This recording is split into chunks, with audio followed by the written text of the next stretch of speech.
Hello and welcome again. This is the skills training workshop for audio recording best practices. Now, my contact details are provided on the screen, as you can see.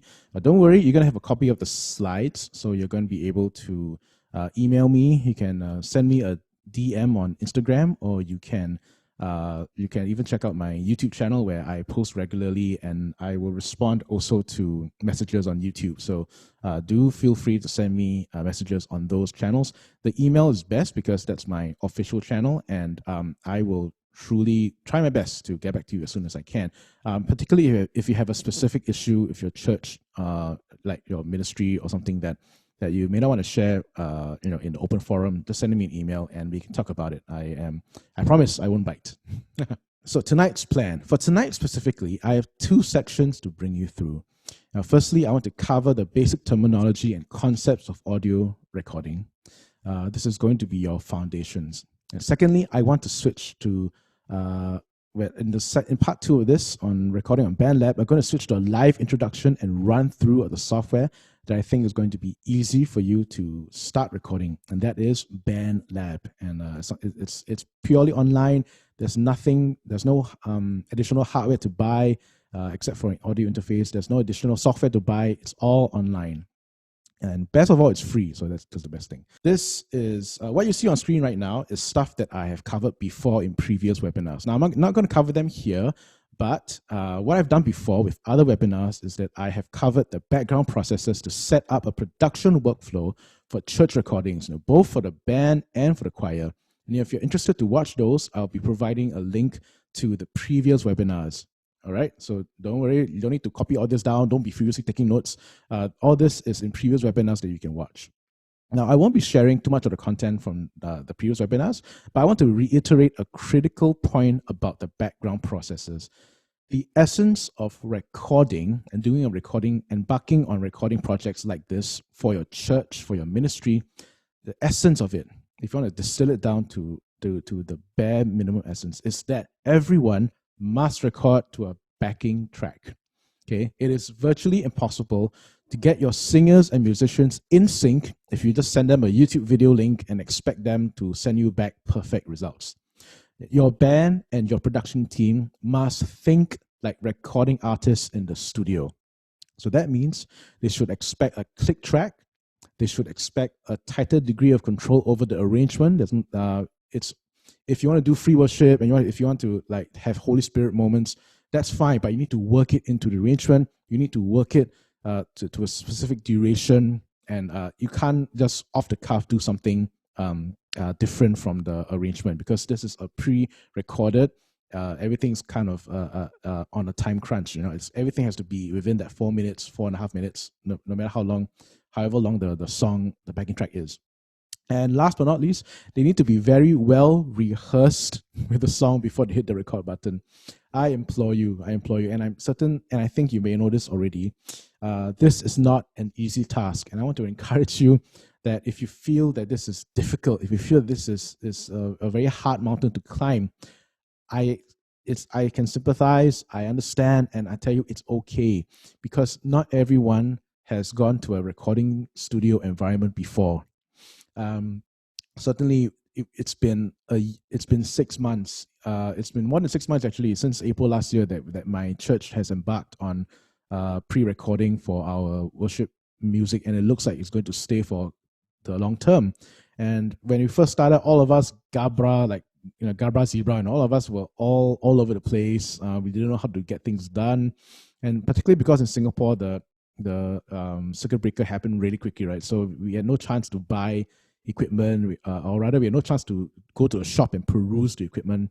I can tell you, I spent the first 2 weeks with my church. I was driving down to people's houses to pass them a recording interface, then we did video calls to set up. Okay, you gotta connect this cable to that socket, or the input jack. Then there's no sound. Okay, no sound because you need to do this and this and change this setting, that setting. I get it. It's difficult, and don't expect to attend this webinar and get it done get it done right in one sitting. This is something that you're going to have to probably go back, revisit, and tweak around. and I ask for grace. I ask that all of us exercise some grace. If we all, this is a completely alien territory for most of us, right? So yes, let's be gracious to one another and realize, this is going to be something that we can tell our grandkids about. The time where we had to become recording artists for church. So, without further ado, let's go to the first section on foundations. Now, I have 3 subsections to bring you through, namely the principle of recording, the hardware of recording, and the software of recording. Now, I put that specifically in that order because the principle is the most important. Now, once you understand the principle of recording, you will know how the hardware and the software interplay to achieve the desired goal of having a recording. Now, what is this principle? Now, at the risk of sounding... Sorry, Justin. Yes. I think Yvette has a question. Yvette has a question. Yeah. And I also want to know the answer. So. Okay, sure. Thanks. Is the backing track meaning a simple version of the song? Yes, that's a good question. It can, a simple version, by simple version, if you mean like acoustic guitar with vocals and let's say keyboard backing, yes, that is a simple backing track. Then once you've got that primary layer down, people can layer on top of that recording. And I'll show you how to do that in BandLab. For the more tech savvy and the churches with a bigger production budget, you can actually buy backing tracks from sources like the name eludes me now, but there's like a very famous Multitracks. Multitracks.com is the most famous example of full backing tracks that you can download, and so that people can it's mostly used to supplement like the live service, but people have used it to learn parts. People used it to use it as a backing track to layer the recording over. And then, of course, you can do I'm not advocating piracy here, but what I've done before is that if I need to get a backing track and I don't have time to write my own backing track or to record my own backing track, I have downloaded the MP3s off YouTube, for example. And I download the studio version of the MP3 so that studio version of the song rather, so that the song is strictly to click. The problem with live videos, especially from the 80s and 90s, when using the click in service was not using the click track and the metronome was not prevalent in service. People can deviate, plus minus 5 BPM, plus minus 10 BPM, in the song, and that's something that you have to take note of. If you want to do a very old song and it's live, like a Ron Canoli, Don Moen live song, it's very likely that they're not playing to click. But if you were to take recordings from, let's say, the Passion Conference 2010, I think it's been 10 years since the click track was used in service, and it shows, because some of these the music that comes out on YouTube is strictly to click, and that's great for us. That's great news for us because we can download the MP3, put it in a backing track so people can layer over that. Now, I'm not saying we should pirate the MP3, and certainly, that's not what I'm advocating at all. But if it's something that helps us to internalize, to learn, and to layer and help our musicians, I think that's a great area that we can say okay to. Now, does that answer your question, Yvette? Yep. Okay. I carry on. Yes, thank you. No worries. All right. Thanks, Yvette. Thank you for the question. You know what? Okay, never mind. I'll try to keep my eye on. I wish I was a chameleon, so I can have one eye on the camera and one eye on my screen there. But okay, I'll try to do this. Okay, let's go. Now, what is this principle? Let's balik a bit. At the risk of sounding crude and to simplify it to the best that I can, I want you to remember the principle in recording is what goes in must come out. All right, what goes in must come out. That is, there's a flow of signal from the audio source, which could be your voice, an instrument, and it must go through a series of steps to convert that audio source from analog sound waves, as in the sound coming from my voice, to digital sound bits and bytes, the ones and zeros that go through the computer, and then it reconverts again into audio sound waves to be perceived by the listener. Now, this is this principle is foundational to understanding what a signal path is. A signal path is the route that your audio source will take through the pieces of hardware and software to its destination, aka the recording. What's happening right now is there is a signal path happening right now. My voice is speaking, the mic is picking up the signal, it's going through this cable, it is going through my audio interface here. My interface is converting that signal to digital, and Zoom is picking up this signal. It is being sent to you right now via the wonders of the internet and Wi-Fi, internet, whatever. And at your end, Zoom is reconverting this digital signal into audio signals so that you can hear and understand the words that are coming out of my mouth, to quote a Jackie Chan movie. Now, so there must be a straight, unbroken line from the audio source to the destination. Now, if there's a break in the signal path, your audio source won't reach the destination. For example, I share with you the most fundamental mistake that every musician has made before in his life. I'm a guitar player. I go to church, I bring my guitar, I take out my pedal board, I set up the pedal board, I mic up the amps. Everything looks sweet, and then I play my chord on a guitar. There's nothing coming out of the amplifiers. What went wrong? Okay, the amps are on, the pedal board is on, the patch cables seem to be okay. I forgot one thing. I did not plug in my guitar into the pedal board. So the guitar was basically unplugged. Now that is an example of a break in the signal path. So in order to record, you need an unbroken line from the source to the destination. Vis-a-vis, what goes in must come out. Okay? All right. Let's carry on. The pieces of hardware and software within the signal path is called the signal chain. Now think of the signal chain, the components of the signal chain as your rungs in the ladder. Now let's say you wanted to, let's say you want to record your voice on the computer. That the diagram that I have, the diagram before you is shows the steps you need to take in order to record yourself. The microphone, the XLR cable, the interface, the digital audio workstation. Now they're all there to help you convert the signal from analog to digital, and it's also there to help you edit the signal, because sometimes the voice may be too soft. Like if you can't hear my voice anymore because it's too soft, I need to turn up the gain on my interface.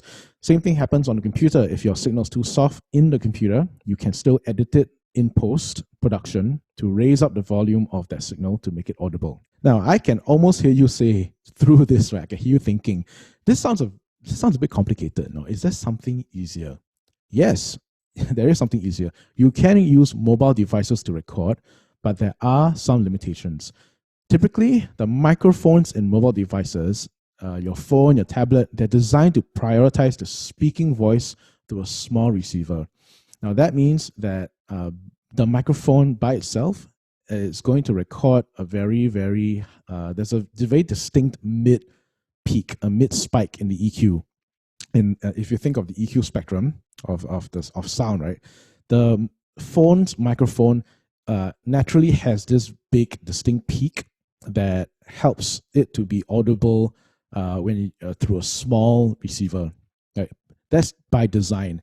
They're not designed to be, like this kind of microphone, they're designed with a big capsule. They have to fit into a tiny capsule and so on and so forth. So the sound is not going to be that good. And moreover, the mobile devices, right, they have a feature where they prioritize space saving. In other words, they make your file sizes a lot smaller. And what happens, and to make the file sizes smaller, they have to compress your file. And the problem with audio compression is that if you over compress and if you make it too small, or you try to make it too small, some weird things happen. The audio quality will suffer.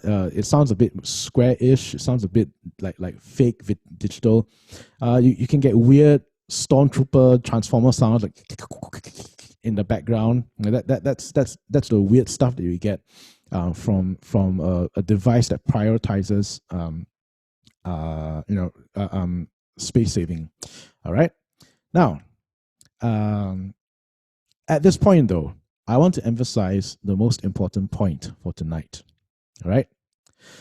If you forget everything I say tonight, if you forget all the technical things I say tonight, this is one lesson I want you all to remember most clearly. The most important piece of hardware in the recording process is you. You, the singer, the musician, the worship leader, even the pastor who is recording himself for the service, for example. There is no substitute for being well prepared. You and your musicians and your worship leader, they must be ready when the record button is pressed. A well-prepared musician ends up sounding and looking excellent no matter the gear used. And I say this with confidence because just now, as we worshipped with the Raise of Hallelujah, this is a screenshot of the band, the virtual band, and I have taken the liberty to show what, or rather to label the equipment that was used to record the song. My guitarist, my guitarist, my drummer, and my keyboardist, we used interfaces to record our guitar, our instruments, but two people only had phones. They didn't have any quote unquote proper recording equipment. My singer and worship leader, she used her phone. What you heard from through the recording right now, just now, was the phone. And my bass player didn't have recording equipment either. He just put his iPhone and put the voice recorder app, put it on his bass amp, and then recorded. That was the sound that he got. Now, I'm not saying it's the best, the ideal situation. Certainly, there are things that I have to do in post to edit the sound. But as long as the person and the person being recorded has prepared well, rehearsed well, knows the parts well, and plays them with conviction and passion. One of the first things I tell when the musicians will come on board, the first time they play and they appear on screen, they're very shy, very timid. Then they barely scraping the strings on the guitar. That kind of timidity and the kind of just play it very, very soft lah. It's going to end up sounding soft. It's going to end up sounding weak. So if you're prepared, you will sound much better, and you'll sound your best when you're prepared. You'll sound your best when you play with passion and conviction. We're worshiping the Lord.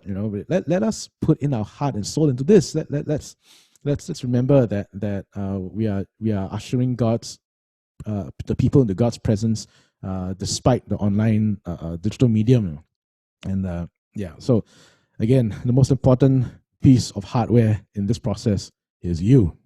You've asked, is it okay to add a good quality mic to the phone and get good results? Yes. The phone, there's some products that you can buy to add onto the phone to make it nicer sounding. The Shure has there's a video that I've watched and they demonstrate like 4 or 5 different microphones that plug straight into the phone. That works too. Certainly, that's all right.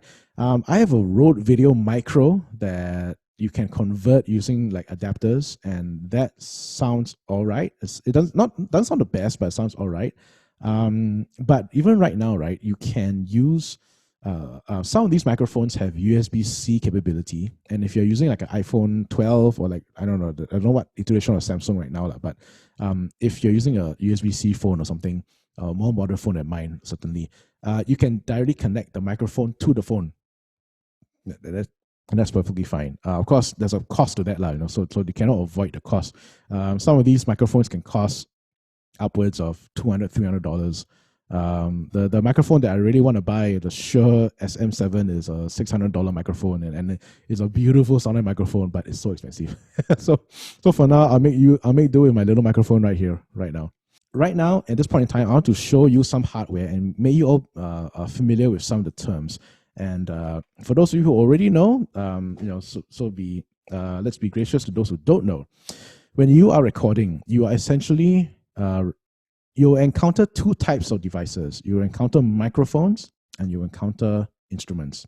And instruments, some instruments have the ability to send audio signal through their preamps, send audio signal from the back of the the back of the panel. For example, like most keyboards will have like audio left right outputs. For the microphone, and because there are two types of equipment to record, whether it's the microphone or the instrument, you've got two types of cables.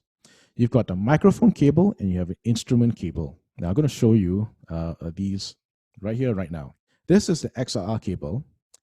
It is, just out of curiosity, anyone here know what an XLR stands for? Some trivia, right? So to impress your AV ministry folks when they ask you, what do you learn tonight? You can tell them that XLR stands for the X-type connector. So this is a X-type connector. The L stands for latch because they invented a way to keep the cables together and keep it secure. So I can do this, right? You hear that click? That's because there's a latch here to put them together. Then the R stands for the rubber sleeve that is on the cable. So XLR, you can tell now you know what XLR is, and you can go and impress your AV friends. XLR cables are for microphones, and the microphone, I need to tell you, I need to make this clear, there is a female end and a male end to the cable. Now, in the audio world, the female end is the side of the cable with the holes. The male end is the side of the cable with the prongs. Now, I mean, to the pure, all things are pure, okay? So to connect up these things, you need the male side to connect to the female side. In other words, your microphones have the male prongs, which means the female end of the cable has to be connected. So microphone, male prong, cable, female ends, connected up. All right, simple. So you've got the microphone connector on one end. You need to connect the microphone to the other end. So this end goes to the recording interface. All right. So you got the microphone, you got the cable, and you have the interface. Now, some interfaces are very complicated. Some are very simple. This one I have right here is called an iRig Pro. It's a very simple single channel interface. Now, the number of channels on an interface is demarcated by the number of holes that you can plug to. So a one channel interface has one hole to plug the male end of the cable into, like so. So this is now connected to the microphone. So a two-channel interface, which is what I'm using to talk to you right now, has two inputs. It's got, so you can expect to see two of these inputs. Once you're connected to your interface also needs to connect to the computer. So whatever cable that interface comes with, one end will be a USB end. Now this is an older interface, so it's a USB-A. This is the standard USB cable end for your mouse, your printer, what have you. Right now, you've got USB-C, which is the new standard that they're trying to employ. So be very careful when you're buying pieces of gear. You need to check whether your computer or your phone or equipment can accept the end that comes in. Otherwise, you won't be. You have to buy an adapter to adapt from USB-A to USB-C or vice versa. Now, instruments have a specific type of cable, and you've seen this before. This is a 1/4 inch cable. 1/4 inch, so-called because the width of the thickness of this end here is 1/4 of an inch. All right, and now I'm going to try to cover my face. Okay. All right, you can see here, this cable has one single black ring on top here. This black ring right here. This tells me that this cable is an instrument cable, and this cable is meant to send mono signals because this is a TS cable, tip sleeve. Tip sleeve, so-called because there are two, the tip of the cable and then the sleeve, which is the silver part of the cable. Now, this is in contrast to what we call TRS cables. TRS cables can also be used for instruments, but a bit more rare, and you won't encounter it so often. They're normally used to control, like as controllers or as like expression pedals and so on and so forth, right? So I'm not sure you can see the difference here, but try and get the camera out. I got it out of focus. That's right. So this right here is the TRS cable. It's got two of these black tips here. This is a TS cable. It's only got one tip here, one black tip here.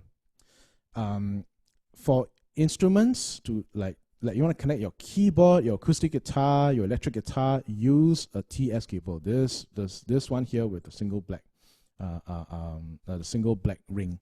Long and short of it, if you're using an instrument, very likely 99%, I'm sure you have to use an instrument cable that is TS, tip sleeve. Now, all that being said and done, let's meet some hardware. I want you to meet my interface. All right, so this is the interface that I'm using. Now, my microphone here is connected, XLR cable is connected to input 1 of my interface. What I have connected here is actually a wireless unit, which I'll show you. This is a TS connection, and that is going into the input 2, which I'll be using for guitars and whatnot. All right. Okay. Some microphones have a requirement. I'm going to see if I can get this in focus. All right. You see this little red light here? That says plus 48 volts. Plus 48 volts. What I wanted to show you just now, right there and then, 48 volts refers to the fact that some microphones require power to work. Now, instead of plugging in a battery to the microphone, what they're actually doing, what equipment actually does, and equipment standards, is that they will use something called phantom power, which means that there is power being supplied from the interface or the mixer device, whatever, right? That is sending power through this cable as well. So an XLR cable is capable of sending power, and this powers up the microphone. Some microphones need it, some microphones don't. But for those that do need the power, you need to make sure and check that the 48 volt light is on, and there's a switch at the back of the interface to turn on the phantom power. A lot of words here, a lot of numbers. Don't need to worry about it right now. I have sent this is going to be a reference for you to read up and to apply it once you get hold of the slides. So tonight I'm not going to go through this, right? All right. So right now I'm gonna share a video with you all. I have recorded my guitar amp using two methods. I've used an iPhone and I've used a microphone to connect. A microphone to record the amp, and what I did was I used this guy here, the iRig Pro, as the interface. And we're going to hear these back to back. So what you see here is that I am using this IKEA stool thingy to hold, essentially like a microphone holder for my two mics over here, which is an SM57, which I've mic'd up slightly off axis to the speaker cone, and the iPhone. So let's hear how these two different microphone techniques will sound. The SM57 is connected to the iRig Pro, which is a very simple interface. It's just a one single input XLR cable from the microphone, as you can see, and that is going straight into my MacBook, where I'm recording and monitoring myself with the headphone output from the laptop itself. So there's no headphone amp, there's no additional hardware. It's all quite a self-contained recording system right here.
okay, it's probably a bit hard to tell on Zoom right now because Zoom over compresses the audio, makes everything sound a bit, sound very bad quality. So I'll tell you right now, mic A was the iPhone 8 Plus, and that was a voice memo recording.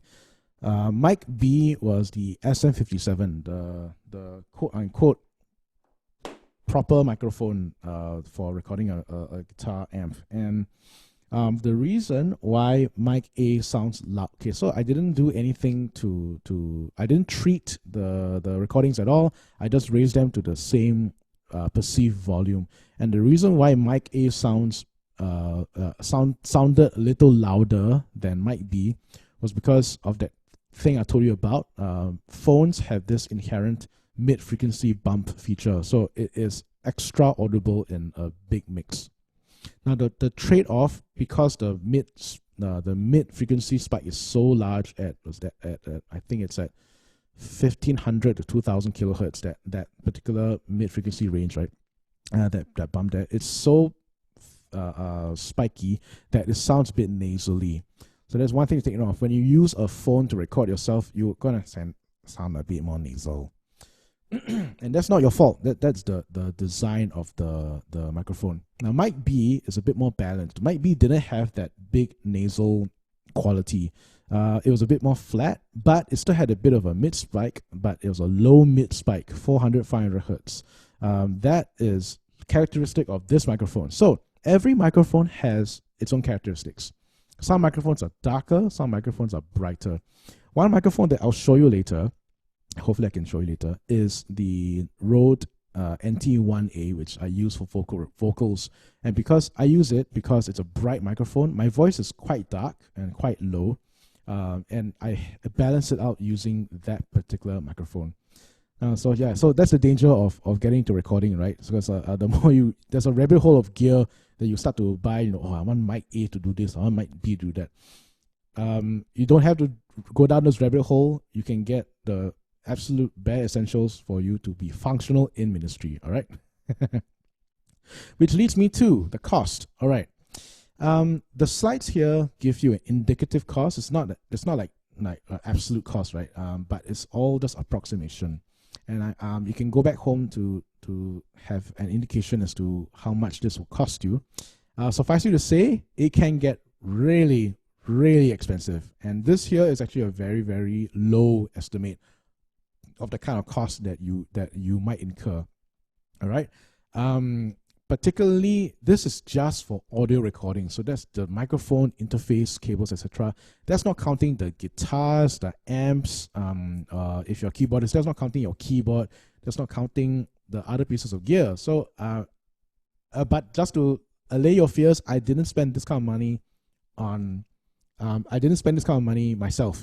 I spent more like 900-ish. I think, or maybe even less, because I definitely spent more than $200 on microphones. Now here's the thing, microphones, right? And equipment in general, is the underlying principle is you get what you pay for, and I'm going to share with you a principle that I think you can take home, and that is buy nice, don't buy twice. I'll say again, buy nice, don't buy twice. What that means is, in general, the more expensive the equipment is, the longer lasting it's going to be.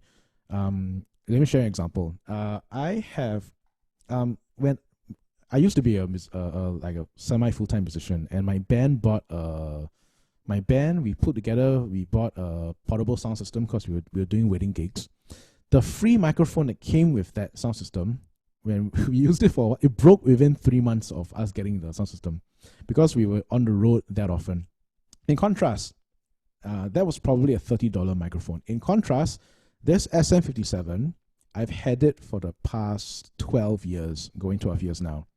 And in my 12 years of owning this microphone, it's been dropped, it's been stepped on, it's been accidentally thrown against the wall. I've had beer spill on it. I mean, not because I got drunk or whatever, but because the venue. I used to play in bars also. So this thing, I think Yeah, I can smell. I can even smell a bit of like the funky stuff that comes from the bar. Anyway, point being, this was $200 when I got it, and it has lasted me 12 years and it's still going strong. I still can use this for recording. So, that being said, you don't have to go for the top tier equipment. I think there are 3 tiers of equipment. There's budget tier, there's working man tier, and then there's luxury tier. All right. Now, the trade-off, the lower in price you go, the faster it wears out, the faster it spoils. Now, the jump in quality between budget gear and working man's gear is 10 times. It's a very big difference in the build quality. So you might be paying 2 or 3 times more expensive than budget gear, but you're getting 10 times more the quality. Okay, that's a good trade-off. Now, between working man's gear and the luxury gear, I think the trade-off isn't that high. You might be paying 10 times more between working man's gear and expensive luxury gear, but I don't think the technical trade-off, I don't think you're getting 10 times the benefit. In fact, I think you're only getting really 2 times the benefit. It may look nicer. You might have bragging rights to say, hey, I'm using this particular brand of microphone or using this brand of interface, but functionally, you're only getting maybe 2 times the benefit. So aim for working man's gear, which you shouldn't be spending so much on. The working man's gear so defined because we have a paycheck, we have a limited paycheck, and we need to survive on smaller paychecks. Now more so than ever because of COVID-19. If you want to, I can share a list of equipment that specific equipment I've been using, but for the time being, let me carry on. I have to start this live demo soon. All right, so that was the theoretical part of the night, and the time now is 9 o'clock. I aim to finish this in 40 minutes, and then I'm going to show you how to start recording on BandLab and how to get you oriented to the interface of BandLab, how it looks like, how it feels like. All right, so BandLab is free and powerful. The two best things about BandLab is that it's free and that it's powerful. It's a browser-based digital audio workstation. So in audio lingo, right, when you say I use a certain DAW, DAW, they're talking about the digital audio workstation. The DAW is the software that you use to record. You connect the microphone to the interface, and the DAW listens to the interface. It is the software that's listening to your interface to record and to layer your recordings. All right. Now, traditionally, DAWs have been, it is something that you have to download. It's something you have to install. All right. Ableton Live, Reaper, Cubase, if you heard of any of these names, those are digital audio workstations that you have to install, whether on Windows and Mac. Some systems don't work on Windows, some systems don't work on Mac. I like BandLab because it is browser-based. You don't need to install anything. As long as you have a computer with internet, that's sufficient. They did say that you have to use, the best result is to use Chrome browser, which is actually a bit more RAM intensive. So we'll talk about it later. All right. So not only is BandLab browser based, meaning you can work on your computer, you can also work on the phone and your tablet because they have apps for Android and iOS. So anyone can pick up a BandLab and install it on their phone, whether it's your computer, whether it's your tablet, whether it's your phone. I have it on all three of my devices because I use it extensively to help me record my church, help me record I do record a choir sometimes at MSM, the way I work. And what I also like about it is that it does the hardware detection automatically. This is a big one. When I onboarded my musicians to record for church, one of the things that I was very scared was that they would have to know how to do to route ins and outs. And in some DAWs, you have to manually set the routing from the interface to the output of your headphones, output of your computer. That's all quite cheap, right? But BandLab does it automatically, which is great for great news. So it's really the most plug-and-play solution that we have. But it is not. There are some caveats because it's browser-based. You have a problem of the browser eating a lot of system resources. So if you have a low RAM system, it's gonna lag, and you might need to get a good Mac. You might need to get a good PC or Mac to use this extensively. But if you're doing like a single channel recording by yourself, I think that's a working computer. 8 gigs of RAM is fine. 4 gigs is kind of pushing it, but I do have my guitarist who records on a Surface Pro, which is like, I think it's only 4 gigs of RAM. Anyway, lag is unpredictable. Sometimes there can be lag. Sometimes it's perfect. Like, absolutely nothing wrong with the recording. Sometimes you can record on BandLab, you can play something, and your whole audio is shifted out by 200, 300 milliseconds because of the lag. It's not perfect, and when it happens, you need to know how to move your recording back to the correct time so that you won't be lagging. All right. One more thing that I don't like is that the mobile app, even though it's plug and play, and even though everyone's got access to them, the apps may not be so user friendly at first. There's a bit of a learning curve to understanding the app. Now tonight, I'm not going to talk about the app. I'm going to talk about the browser, which is the one on the computer. All right. Okay. Before I go to the live mode, I have included step-by-step instructions in the slides, so you can come back to the slides to do a play-by-play on how to record, okay? On the browser right here, this is the homepage for BandLab, and you have to create an account with BandLab, which is quite fast because you can use your Facebook account to do like a universal sign-in. Once you enter BandLab, and this is the page that you'll be greeted with, you will have, it's kind of like social media in that you can follow people, and if whoever you follow, if they publish tracks, you can listen to their tracks. You've got, stuff like suggested people to follow, like back in social media, right? Now, I'm not interested in all this. I'm interested in the upper tab here. This is the Create tab. When you click it, it'll bring you to a new project. Now, this is the interface. Now, you see here, connected. Yeah, that's why I like BandLab. BandLab does this detection and routing automatically, so you know that you're set up to record. When you open the Create tab on BandLab, right, this is the page that you're greeted with, and they will give you a choice of things to record. Let's say you want to record a simple backing track. Let's start with the guitar, and we're going to do it follows. We're going to do it as follows. We need to think like a recording artist, right? And to think like a recording artist, we need to think of the layers. How are we going to layer? What is the starting layer? What is the second layer you're going to add on? What's the third layer? Add on, so on and so forth. Now, logically, you cannot sing to an empty track. I mean, you could, but you need perfect pitch to sing in the particular key.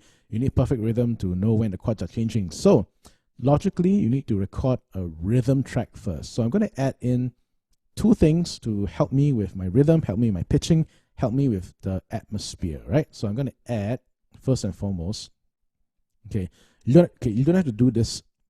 You don't have to do this step, but what I like to do is I like to add in a pad, like it's like a drone, right? A drone with a like a chordal drone that plays for 20 minutes or something. I'll show you what I mean. All right. All right. You can go. Worship Tutorials has provided a series of pads that you can download and add to your music. The idea is that a pad is sitting behind in the background so that you can have atmospheric music, in a certain key. And Worship Tutorials, and I'll share this in the link after the webinar. They have a free version of basic pads. Of course, you can buy the shimmery pads, you can buy organ pads, you can buy different types of products, and not just Worship Tutorials, but other church-oriented, ministry-oriented places will have downloads for pads, right? The one that I want to do right now, to add right now, is the key of D major, because now To add a track onto BandLab, you just need to drag and drop onto the track. So this here is a track. Right? Track, so-called because it is one straight line from the left to the right. That's why it's called a track. Now, if you've never seen this before, and if you've never worked with audio editing before, this is the interface for a digital audio workstation. All right? So every horizontal line is a track. And the vertical lines will correspond to, over here is bar numbers. So this will tell me that right now I can see 20 bars in front of me. And the music starts from left to right. And that's how the interface is laid out. Now, even before I put the track in, I can start to define some parameters of the song. If I want to specify the key of the song, I can do that. So right here on the top layer of BandLab, this is what we call this here is the transport control. This has got your play button, your go to the beginning, go to the end. Most importantly, it's got the record button right here.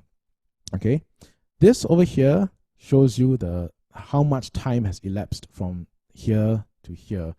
And if I were to drag, you notice that as I drag, okay, so this is the playhead, this thing here, right here, this triangular thing here. This is the playhead for those of you who remember your cassette tapes or even better, your 8-track recorders. The playhead used to be a physical thing. Right now, it's represented by this triangular thing right here. As I drag the playhead from left to right, you see that the timer goes up, right? So you can start to see how this interface works. We had to think spatially. We had to think in terms of time, starting from the left, ending to the right. So a whole song will start. Time 0 is when the song starts, and then whatever, time 4 minutes after, that's where the song ends. And so what is the representation? What is the visual representation of a sound file? Let me drag and drop that track for you. First, I'm going to do a few things. I'm going to specify the key of the song. I mean, that you don't have to, but I do that because I'm an engineer and I'm engineering trained, and I need to have my specifications. This little drop-down menu here, this is for those of you who don't know, this is the metronome. And fun fact, I do have one of those physical ones. I still have it's my grandmother's, I think. Anyway, when you click the drop-down menu, you can specify the tempo of the song. Now, it says there to tap. It's not asking you to physically tap on the screen there. You can use your mouse click to tap in the tempo of the song. So I'm going for 2, 3, 1, 2, 3, 1, 2, 3. Yeah, 68. That's all right. Now, I'm doing a song in 3/4, so I'm going to change the time signature, and to do that, I have to click on this area here. So the transport controls are here, and beside the transport controls, you've got the metronome and the metronome specification. So you click on the numbers here to change them. I'm going to go with 3/4. All right. Yep. So you've primed your session. It's ready to start receiving tracks or start adding tracks, right? I want to have a pad first. So on this track here, this track, this part here is the body of the track. The controls for the track are here. You've got several things happening. M and S don't refer to size. It's not like shirt size or clothes size. This is the mute button. So this will turn off the track. This is the solo button. This will make this track, only this track audible. So if you have 5 tracks, and if you press S on one of the tracks, only that track will sound during the playback. All right. Now, if you move over to this side here, this is the volume control, so you can set how loud or soft you want the track to be. This is the pan control. Pan, this is not like a skillet or whatever. A pan, stereo panning. What this refers to is the spatial awareness of where the sound is coming from. What's actually happening, okay, is that when you listen to a sound source, we are listening to it in 3 dimensions. And when you hear a sound source, let's say a bird chirps on the left side, right? If it's chirping from the left side, our mind goes, okay, yeah, our mind maps, oh yeah, there's a bird on the left side. I can hear the bird louder in my left ear than my right ear. right? Because that's how we spatially map sounds, right? In the audio world, panning helps to achieve this effect. It helps you to move instruments or vocalists along the stereo field. And this means that if I were to have 3 singers, okay, let's say you have 3 singers. If I have them all at pan 0, which means they're all in the center, right? It's as if 3 people were standing in a straight line and singing at you directly like that. And you can automatically say, see the problem there. It'll sound like there's no separation. It's just one big blast of sound coming at you. What you can do to make the sound better and more natural is that you can start to space them out. Have them appear at different parts of the virtual stage in your mind. So a sound that is coming from the left pan is going to come out more from your left ear. A sound coming from the right pan, like panned right this way, is going to come out from your right ear more. Doesn't mean that the left ear is completely 0. It just means that there's more of it on the right side than the left side. Unless you do this. If you pan all the way to it's -50 here on BandLab. On other digital audio workstations, it's like -100. Basically, the extreme left. Now, this extreme left setting means the sound's only going to come out of your left ear, not your right. And vice versa. The extreme setting on the right side means all the sounds coming from the right, not from your left. Now, I'm talking about this right now here because Zoom has no panning controls. Or rather, Zoom has very little, I think, collapses the stereo field to the point that whether I pan left or right, it doesn't matter. You won't hear the difference. So I'm going to be doing this. The recording is not affected though, so you'll be able to hear stereo panning in the recording.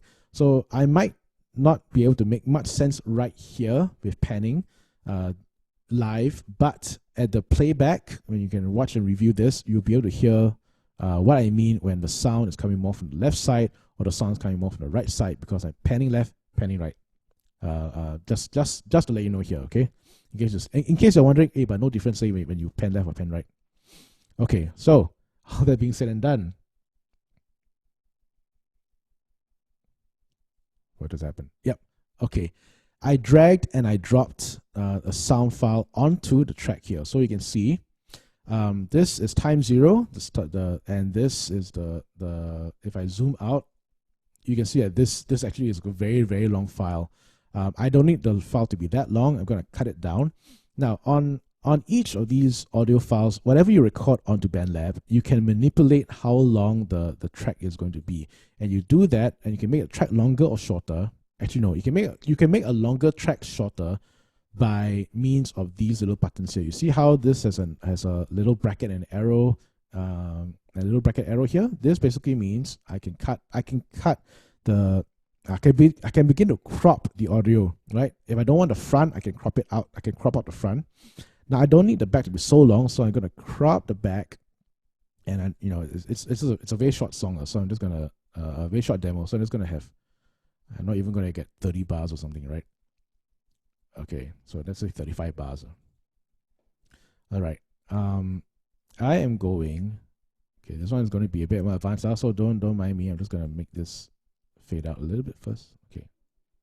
All right, a sound file on a track. So this is how a sound file looks like on a track. And in BandLab, you've got some options to manipulate the sound. This is intermediate stuff. You can play around with if you want. Tonight, we don't need to worry about it too much, okay? Right. And let me just let you hear what it sounds like.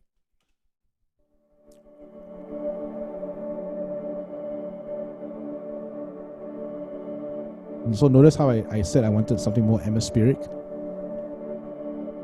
This is a pad. Now imagine this is it's like a keyboardist just pressing one chord and holding it there. Oh, I know. I mean, some keyboardists get really bored by just playing one chord the whole service, but sometimes you do that because they're pad players.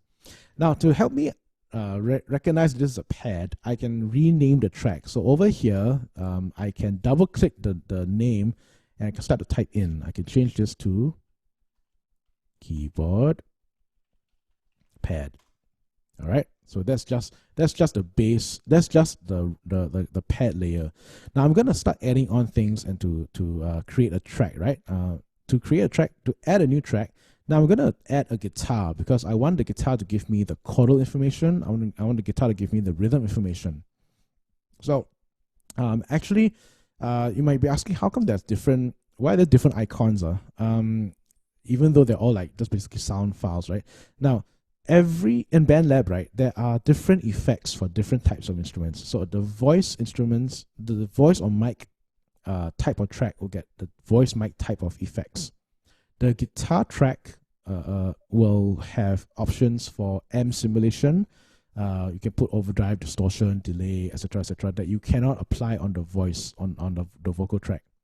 Same with bass. Bass will have specific kinds of effects for the bass. I think you've got stuff that can help you make the bass a bit thumpier, or make the bass a bit more boomier. And these are possible that you effects that are possible on the bass but not on the rest. So there is some logic to selecting the correct type of instrument. So I'm going to click guitar, even though it's electric guitar. I'm going to make it an acoustic. So I'm going to double click here and rename it acoustic.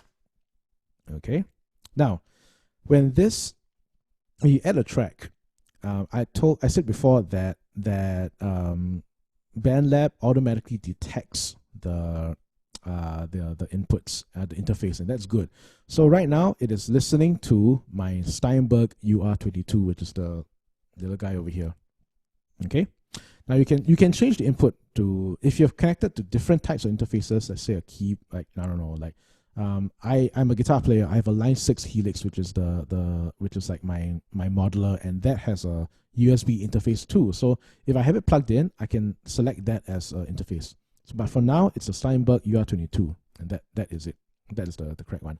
Now, very importantly, right here, below the input, right, you have to specify which channel that BandLab is listening to. Remember, I told you that interface is the one that it receives your signal from your microphone. Now, the DAW is going to listen to the interface, and you need to tell the DAW which channel to listen to. Here you have three options because I have a 2-channel interface. Channel 1 listens to input 1. Channel 2 listens to input 2. Channel 1 and 2 means that it's listening to the inputs, the both inputs 1 and 2 as a pair. Why would you do that as a pair? Some instruments sound better in stereo rather than in mono. If you select a single channel, one channel for recording, that is known as mono recording, because you're only recording one mono. If you're recording 2 audio sources at once and they're mixed together into the same track, it's a stereo recording. There's a whole debate as to whether to mix in audio or to record in mono, record in stereo. My advice is, if you can record in stereo, record in stereo.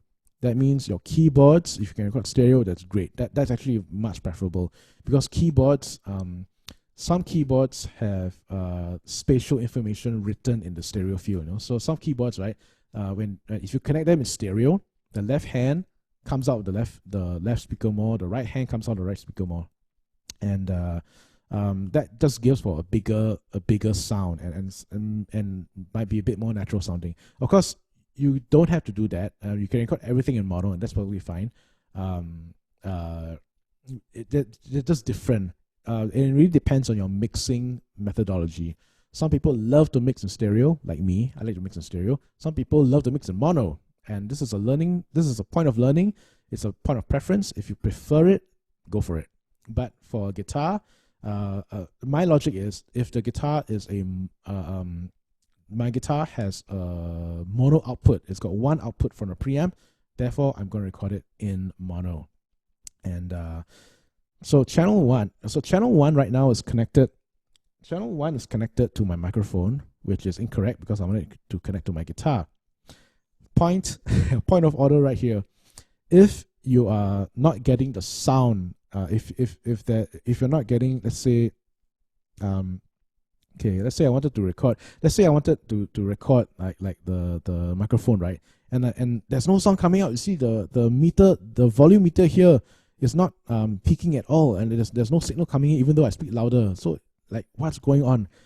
Relax, calm down, check your routing, check your inputs, check whether check whether BandLab is listening to the right channel. All right. If I want to record my microphone, you can see it right now. It's going like You know that this is listening to channel.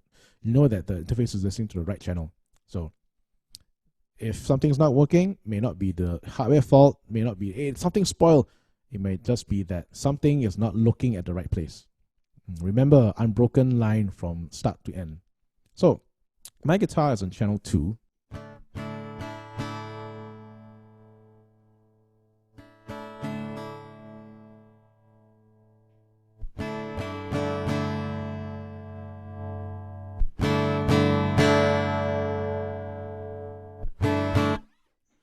Okay, when you connect an instrument into the interface, you need to do something called gain setting. You need to set the correct amount of gain for the instrument. Now, there are no rules to follow except you cannot clip the instrument. Now, clipping is the process where the signal is so high sending into the interface that it begins to distort. And I'm going to try and do this with the acoustic guitar.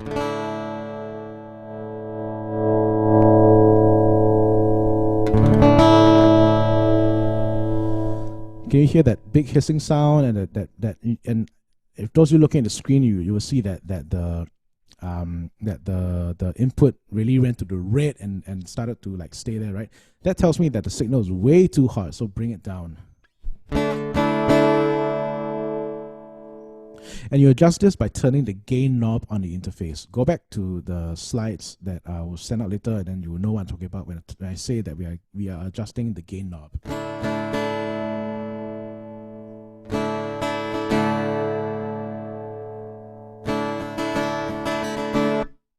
On BandLab, I try to make sure that the signal being recorded is in green to yellow. I actually don't like to mix it very high. I like to mix it a bit lower. But for the sake of tonight, where you all want to hear, I want you all to hear the recorded instrument. So I'm going to record a bit hotter so that you all can hear this. Okay. Now, remember what I said about the essence of recording a project, right? Everyone must think like recording musicians and studio musicians, and therefore we must record to the metronome. So go up here, click this button, and make sure the metronome is blue. This will turn the metronome on, so whether playback or recording, you can hear the metronome.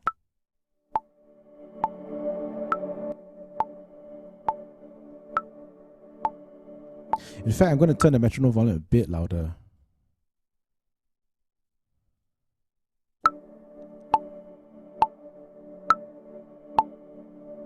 Can you hear that? Okay. So let's say the pastor has asked me to record "Come Thou Fount" as the hymn for the Sunday. So we're going to do that because we're going to start building the track. Okay. So, okay.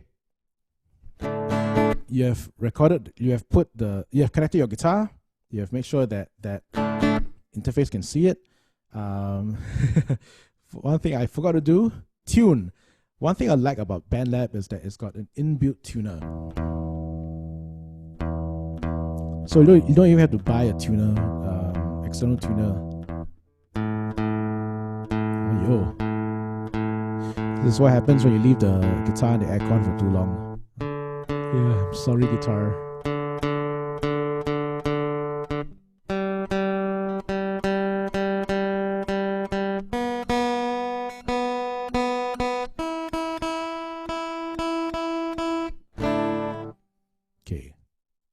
All right, you have made sure that everything is connected. Interface can, DAW is syncing with the interface. They're seeing each other. They're talking to each other. They can hear each other. One thing you can do is that on the interface, right? If your interface does not have monitoring, and that is, if your interface does not have a headphone output from which you can hear your input signal from the guitar, there is a button here called monitoring. And when you press this monitoring, BandLab is routing the input signal into the headphones for you. So don't turn this on if you already have some way of monitoring yourself on the interface. You don't need to do it if you can do that. If you're using something like the iRig Pro that does not have a headphone output, yes, turn on monitoring so that way you can hear yourself, the input signal, as you record. And this is useful especially for singers who need to hear more of themselves in the mix. Okay? So but right now, you can hear my guitar because I have input monitoring enabled on my interface. So all that being said and done, all right. So the very last step to record, to start recording on this track, is you need to make sure that the track is selected for recording. All right. On BandLab, in BandLab rather, each channel is in the channel that you're selected is indicated by the little color on the right hand side right here. So if you see a little like a little stripe of color on the channel, that means this is the channel that's going to be recorded to. If I were to accidentally click this and record, I'm recording over that track, which is not what I want to do. And this is important, and you can go back to review this.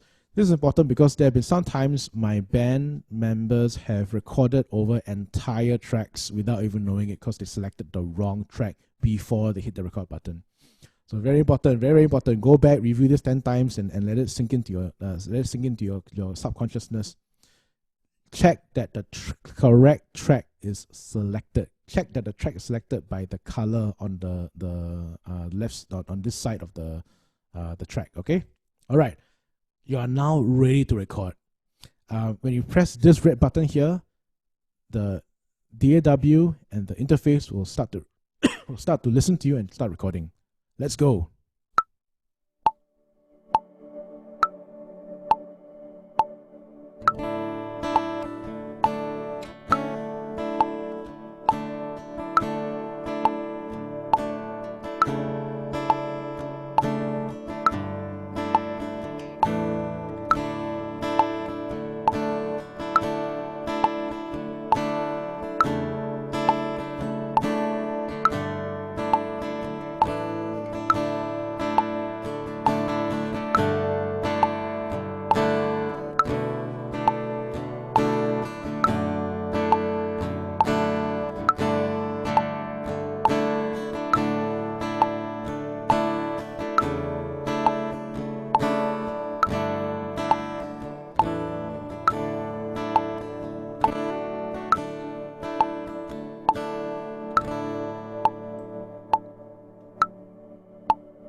Some hotkeys, the space bar is the play button. Will have you press the play, and when doing recording, if you press space bar, that will stop recording. So that's a useful, useful thing to note. Okay, I didn't start immediately, right? So I need to make a mental note of myself which bar I actually started singing. So let me just go back here.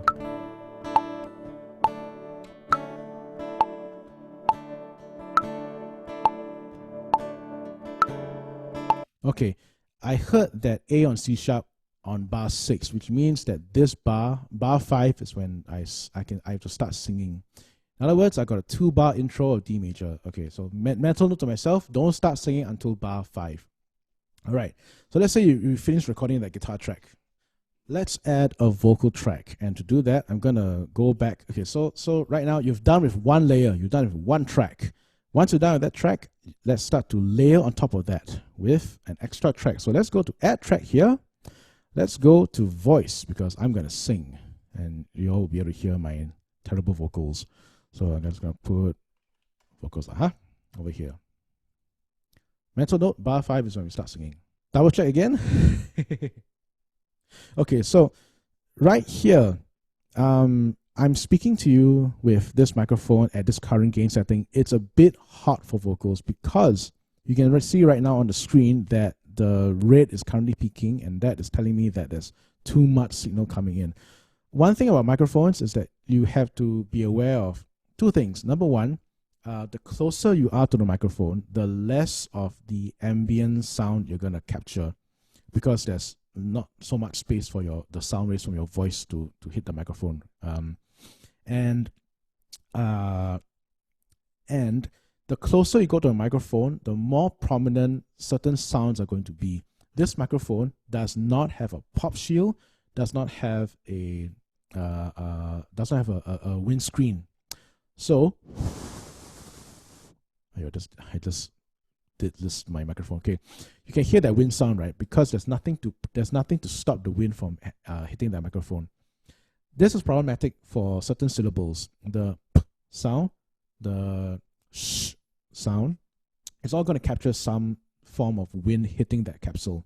So to counteract this, if you don't have a pop filter, I can't disconnect it right now. But basically, if you've seen those pictures of like microphones, right, where they're set up and then you've got this little plastic thing in front, it's actually that's called a pop filter, and that will help you to prevent wind from reaching that capsule, the microphone capsule. What you can do if you don't have this, and to minimize it, get a ruler, measure, get a 15 cm ruler, measure about 15 cm from the capsule,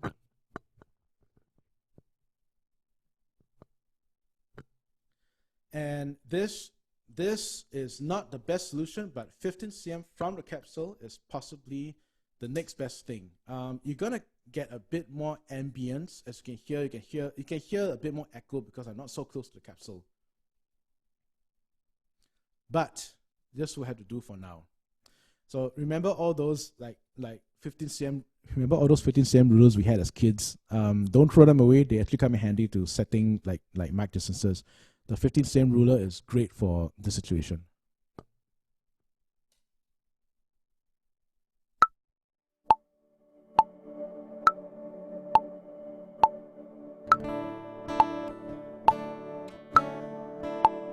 Come thou fount of every blessing, tune my heart to sing thy praise. Streams of mercy never ceasing, call for songs of loudest praise. Teach me some melodious sonnet, sung by flaming tongues of men. Here's my heart, Lord, take and seal it for thy courts above.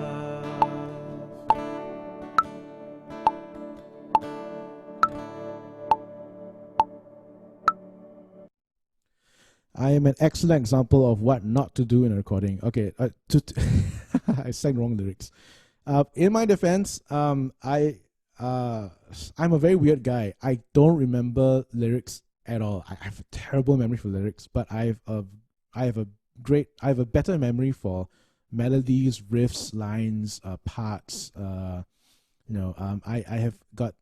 I'm able to like map out in my head the kind of parts that everyone needs to play down to like the bar numbers. So I got a feeling that my RAM is a bit limited. So my RAM is hey, for those of you who don't know, I'm a music director in my church, and my role is to be, I serve on a team, is to be like the musician commander. I tell everybody what to play. And in my defense, I think my mind is suited for that kind of role because I can map out in my head quite easily what needs to be done. But lyrics is terrible. I really need like a reference, a confidence monitor on the stage. I need like lyrics in front of me. So I'm sorry for butchering the song. But that out of the way, you can see that I recorded the vocal layer. Okay, and one so right now you should be able to hear something, right? Okay, doing playback, I'm going to turn off the metronome because I want to hear myself better. Now the thing is, so one thing you're going to encounter when you're recording in BandLab or recording in general is that sometimes the sound is going to be a bit soft, and it's soft because if you see this the track, right, you see the audio, the wave file here, right? The louder the sound is, the bigger the peak is going to be. Okay, so you can see here that actually there's if you can see like the white space on top and below the sound file, this waveform here, that tells me that there is I can actually go a lot louder. You know, there's a bit more room to record the wave before it starts to distort. Now, as a general principle and general rule, I record with a higher headroom, which means I record a bit softer, because I can always raise the volume in post. I cannot cut or save a take that is already distorted. If someone sends me a file that is already red, peaking, and distorting all the way, like one big block of black in the recording file, I can't use it. It cannot be saved. The person has to re-record. So general rule for me at least is record softer so that you can bring it up in post. Besides, you can start to play around with the things in BandLab to help boost the signal and make it a bit audible. How do I make myself sound a bit more audible in the mix? Because the guitar is loud, the pad is a bit loud. What can I do? All right. There's a FX tab at the bottom right here. When you click on FX effects, I can start to bring in, and right now I've selected the vocal track. When I click on preset, it brings me to, I can do a lot of things to my vocals, but and you can do, there's so many effects you can do, right? I'm just going to pick on a random one, right? And it should be louder because this particular preset has a compressor. It has, this compressor has a bit of a boost. Don't need to worry about all this now because I'll teach you what all these refer to, these effects, in the next webinar, which is going to be on the digital audio workstation side. So let's hear what happens when I edit the preset. Come thou fount of every blessing, tune my heart to sing thy praise. Streams of mercy never ceasing, call for songs of loudest praise. Yeah, so right now I have recorded, I've put in a keyboard pad layer, like a basic pad layer for atmosphere. I've recorded an acoustic part, and I recorded a vocals part. Now this will form like the core of my backing track that I send to people. Of course, at this state, right, it sounds very unpolished, it sounds very unrefined, and that's kind of the point, because a few factors, right? We're all gunning for time.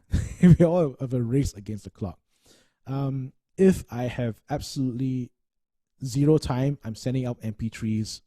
I'm fitting an MP3 to a click track on BandLab. If I have time, I set up this kind of thing. I create what we call this is what we call a scratch track with a pad and an acoustic guitar and my vocal and the main melody layer. So people can come in and add stuff later. So a bass player can play, electric guitar player can play. Even a drummer, if I had to give him instructions as to where to come in, how to play, and what to play.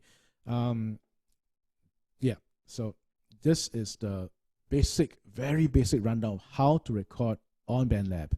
I'm going to take 5 minutes to talk about other things that to record,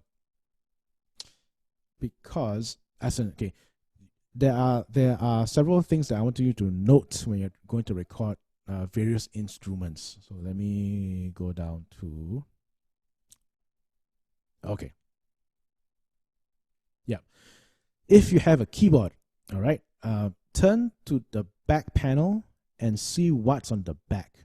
That will tell you whether you can record this keyboard or instrument by itself, or do you need an interface. You're interested in this area here, the output area, all right? As I shared before, this is the 1/4 inch outputs. These are XLR outputs. You connect 1/4 inch cables to the 1/4 inch jacks. You connect mic cables, XLR cables to the XLR jacks. These will you connect these to the interface where the interface will listen to your keyboard. But some keyboards and some devices have this little thing right here, this USB port. Some keyboards are recognizable as interfaces already, so you don't even have to get an extra device. and that's if you have. That's if the software in your keyboard allows for it. If you're a guitar player and you have a Line 6 Helix, if you have a HX Stomp, if you have a Kemper, if you have a Fractal XFX, all those devices are also USB audio interfaces, so you don't need to buy additional gear. I am the extra one because I'm more in the production side of things, so I have my own interface, just in case. Okay. Oh, yes, this is what I want to show.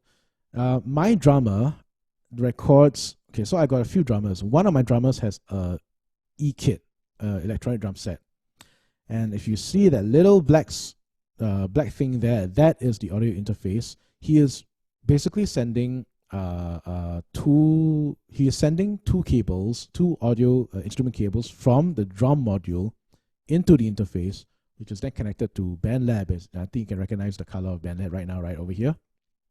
So my drummer is able to layer on drums from his home without causing too much noise. That is the great blessing of today's technology. And it used to be really bad, but right now it can sound pretty decent. So I'm going to quickly show you like the drum sound.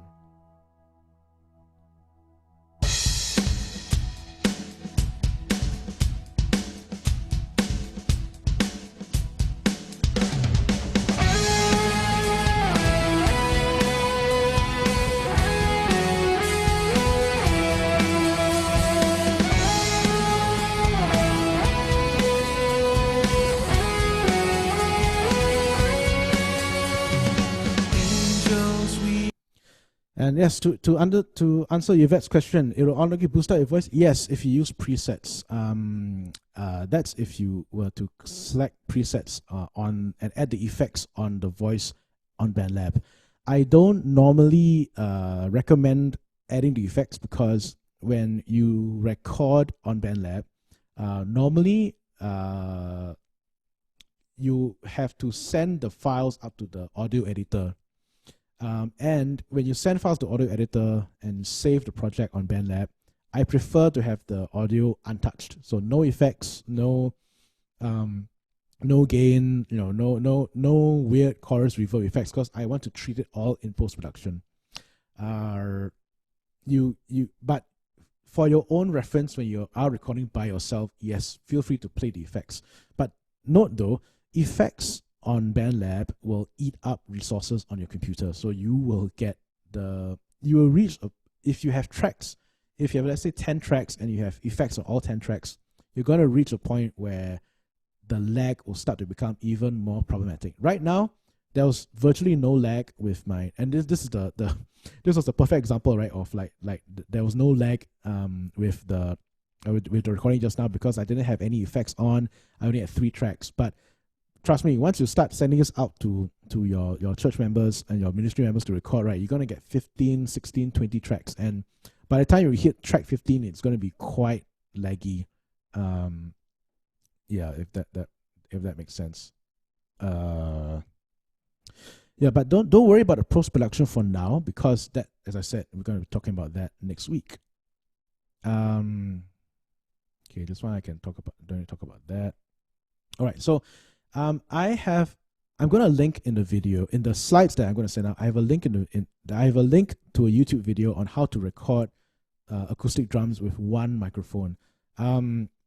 I recognize that for our Malaysian friends, maybe your MCO will basically forbid. I don't like it might forbid you all from meeting in church or physically going to church. So you might have to end up using e-drums or something. But if you can record an acoustic kit and you don't have it all wired up into Sanctuary with microphones, you can get away with great sounding drums with just one microphone. I will go with 2, and I've done 2 before. 1 a bit hard, but can be done. And this video will show, the video that I linked in will show how you do that. So look out for that because we're running out of time. So some recording wisdom when you're setting up to record. The basically, if you can hear it, your device can hear it too. This means you should minimize fan noises, aircon hum, the aircon humming. You should minimize. You should find a time when there are no screaming children, barking dogs, no crickets. I have to this day, I still receive recordings from my band members where they send me recordings of, and I can hear kids playing in the background. I can hear doors opening, closing. I can hear chairs moving. I can hear like the Coel bird in the background. One guy had literal crickets in the background because he lives near a nature reserve or something. But there will be a time and there will be a place where all these noises are minimal. That is unique to your situation. My situation is a bit different, unique to me because I live in an area where there are planes that will fly every now and then in the early afternoon. So my golden window is like 4 to 5 p.m. because that's when my domestic helper is not like, washing dishes or clanging or doing stuff, and that's just before she cooks. That's when my wife has started to wind down and work, so she's not in the room. That's when, and I live quite far up.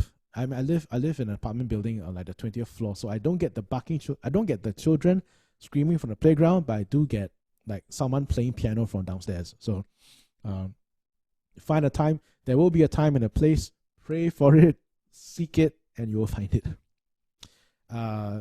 The best way to prepare your team for recording is to set up the click, the cues, the scratch tracks. I'll do this next week when we come back to talk about post-production. Okay?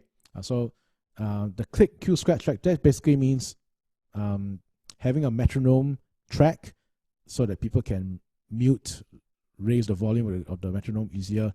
The cue track is this robotic voice that I can put sound samples on the track that will say verse 2, 3, 4, and cue people into the various sections. I'll show that to you next week. And as I said before, if you have no time to do scratch tracks or your own cue backing tracks, find the studio version of a song, download it on YouTube. I'm not promoting piracy again. I'm going to say again, I'm not promoting piracy, but download that studio version of the song, put it onto BandLab, and assign, set up a metronome track so that people can hear when to build up, when to die down, when to, etc., etc. Okay. There are a few more slides that I put in here that you can refer to. This is how I set up. If I have no choice but to use my phone, I can set it up to record the best possible quality. And if you really want a maximum isolation, I've done this before. When you want to record like using your phone, and this is also for your phone, right? If you can go to your bedroom, it's got nice fluffy blankets and pillows. Those actually absorb sound really well. The best possible sound and the best possible acoustic recording environment for your phone is go to the bedroom, lie down on your bed with the phone ready to record, right? And put the blanket over you. That is maximum isolation. It may be very hot, but you get the cleanest sound possible. In conclusion, recording is both an art and a science.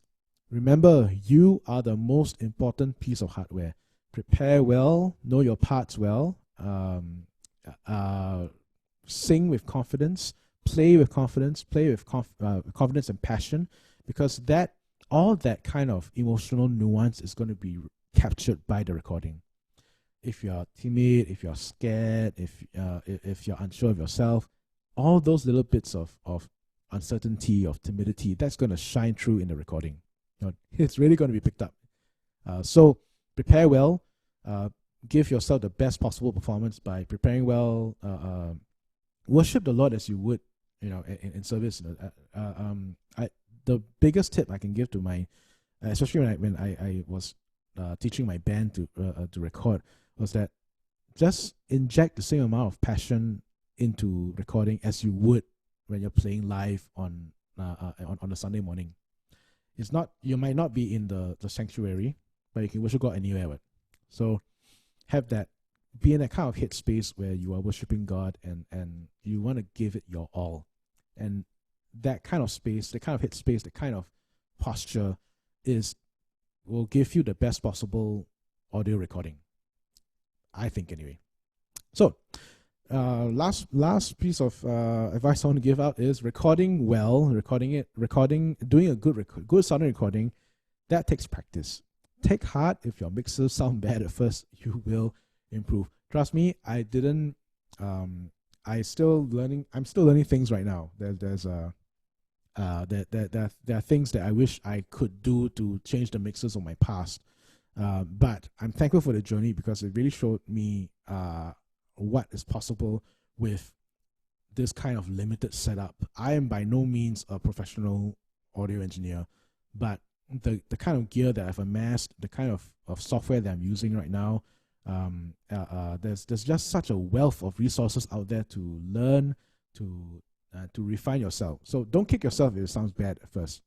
We all will sound bad on our first draft, our first try. By the grace of God, we will improve.